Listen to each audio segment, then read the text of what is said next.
स्वागत है आपका हिंदी हॉरर स्टोरी चैनल पर। यहाँ हर हफ्ते हम आपके लिए लेकर आते हैं एक ऐसी कहानी जो आपके रोंगटे खड़े कर देगी। आज रात हम आपको ले चलेंगे राजस्थान की उस सुनसान धरती पर जहाँ सदियों से एक आत्मा अपने दूल्हे का इंतजार कर रही है। तैयार हो जाइए एक ऐसे सफर के लिए जहाँ डर और रहस्य हर कदम पर आपका साथ देंगे। अपनी आंखें खुली रखिएगा और हाँ, अकेले मत सुनिएगा। गांव इतना पुराना कि उसकी गलियों में इतिहास की धूल उड़ती थी और उस गांव के छोर पर खड़ा था एक खंडहर जो कभी एक भव्य मंदिर हुआ करता था। इस कहानी का नायक है अर्जुन, एक नौजवान जो शहर की भाग दौड़ से दूर कुछ दिन सुकून के बिताना चाहता था। वह अपने दोस्तों के साथ इस गांव में आया था। गांव वाले उस मंदिर के पास जाने से भी डरते थे। उन्होंने अर्जुन और उसके दोस्तों को साफ शब्दों में चेतावनी दी। उन्होंने कहा कि उस मंदिर में कोई नहीं जाता, वहां जाना मौत को दावत देने जैसा है।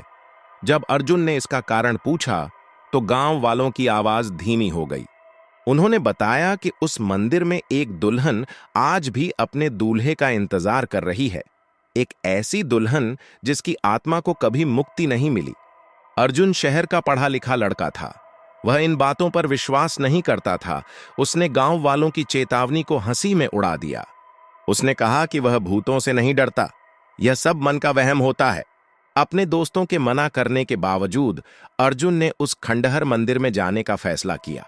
वह यह साबित करना चाहता था कि भूत प्रेत जैसी कोई चीज नहीं होती। सूरज ढल रहा था जब अर्जुन ने उस मंदिर के अंदर कदम रखा। अंदर घुप अंधेरा था और हवा में एक अजीब सी ठंडक थी। दीवारों पर बनी आकृतियां डरावनी लग रही थीं। मंदिर के अंदर कदम रखते ही अर्जुन को एक अजीब सी बेचैनी महसूस हुई, जैसे कोई उसे देख रहा हो। उसने चारों ओर देखा, लेकिन वहां कोई नहीं था। सिर्फ पुरानी पत्थर की दीवारें और सन्नाटा था। वह मंदिर के मुख्य कक्ष में पहुंचा। वहां बीचों बीच एक पुराना चबूतरा था। हवा अचानक तेज हो गई। मंदिर के टूटे हुए दरवाजे जोर जोर से बजने लगे। अर्जुन को लगा जैसे किसी ने उसके कंधे पर हाथ रखा हो।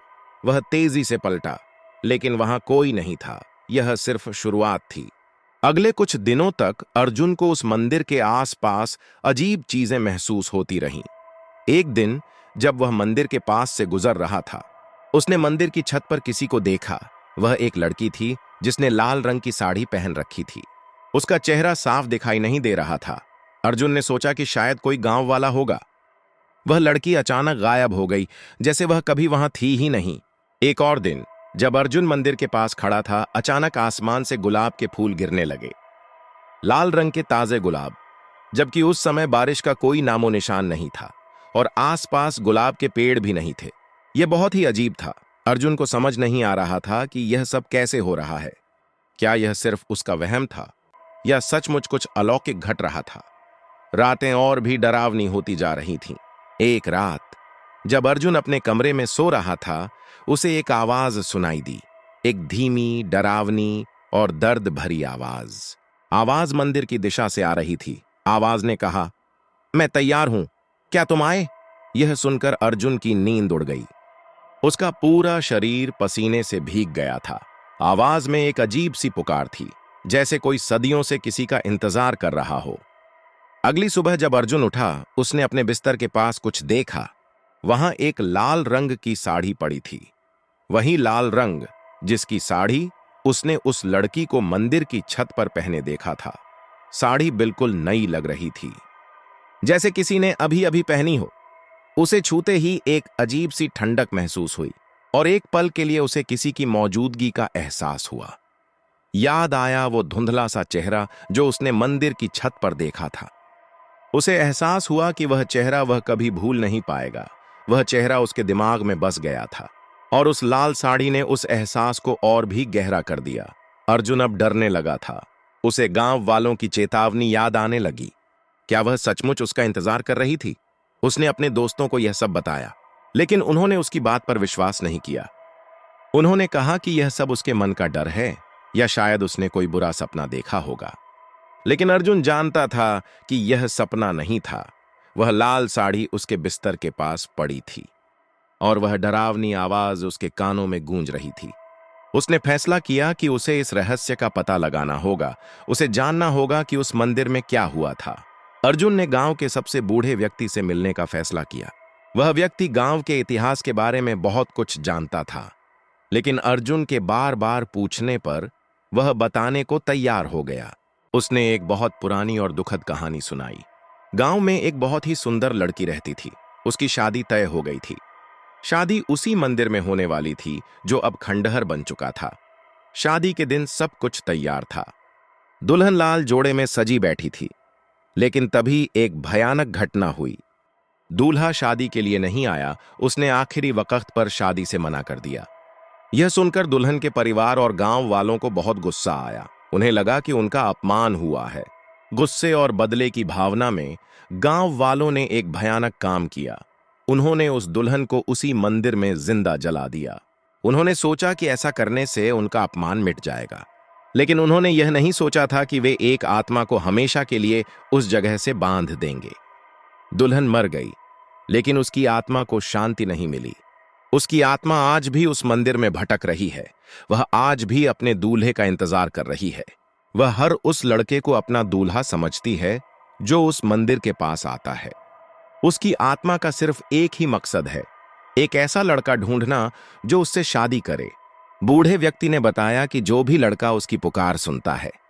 अर्जुन यह सुनकर सन्न रह गया।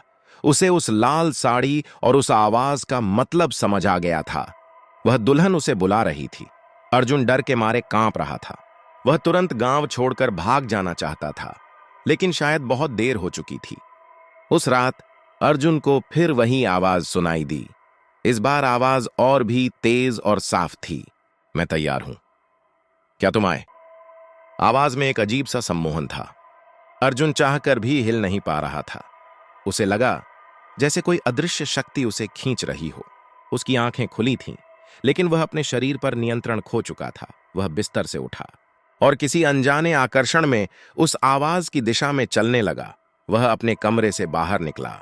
गांव की सुनसान गलियों से गुजरता हुआ सीधा उस खंडहर मंदिर की ओर जा रहा था। हवा में एक अजीब सी गंध थी, जैसे जलते हुए शरीर की गंध, और गुलाब के फूलों की तेज खुशबू। वही लड़की लाल साड़ी में, वह मंदिर के मुख्य द्वार पर खड़ी थी। उसका चेहरा अब साफ दिखाई दे रहा था। वह बेहद सुंदर थी और एक भयानक चमक। तुम आ गए मेरे दूल्हे। उसे लगा जैसे उसके पैर जमीन से चिपक गए हों। हाथ बर्फ जैसा ठंडा था। और फिर बाकी की कहानी किसी ने नहीं देखी। गांव वालों ने अगली सुबह अर्जुन को ढूंढने की बहुत कोशिश की, लेकिन वह कहीं नहीं मिला। सिर्फ उस खंडहर मंदिर के पास उन्हें कुछ ताजे गुलाब के फूल मिले और जमीन पर एक लाल साड़ी का टुकड़ा। गांव वाले समझ गए थे कि क्या हुआ है। एक और लड़का उस भूतिया दुल्हन का शिकार बन गया था। वह आज भी उस मंदिर में है, उस दुल्हन के साथ हमेशा के लिए। तो यह थी कहानी राजस्थान की उस भूतिया दुल्हन की। एक ऐसी आत्मा जो सदियों से अपने धोखे का बदला ले रही है और हर उस लड़के को अपना बना लेती है जो उसकी पुकार सुनता है। अगर आप कभी किसी पुराने गांव में जाएं और किसी खंडहर मंदिर के पास से गुजरें, और अगर आपको वहां कोई लड़की लाल साड़ी में दिखाई दे, तो रुकिएगा मत। उससे बात करने की गलती बिल्कुल मत कीजिएगा, क्योंकि हो सकता है कि वह वही दुल्हन हो जो आज भी अपने दूल्हे का इंतजार कर रही है, और शायद अगला नंबर आपका हो। अगर आपको यह कहानी पसंद आई हो तो इस वीडियो को लाइक जरूर करें। नीचे कमेंट्स में हमें बताएं कि आपको सबसे डरावना पल कौन सा लगा। और हां, हमारे चैनल को सब्सक्राइब करना न भूलें, ताकि आप हमारी अगली डरावनी कहानी मिस न करें। हर हफ्ते एक नई कहानी। तब तक के लिए अपना ख्याल रखिएगा और अंधेरे से बचकर रहिएगा।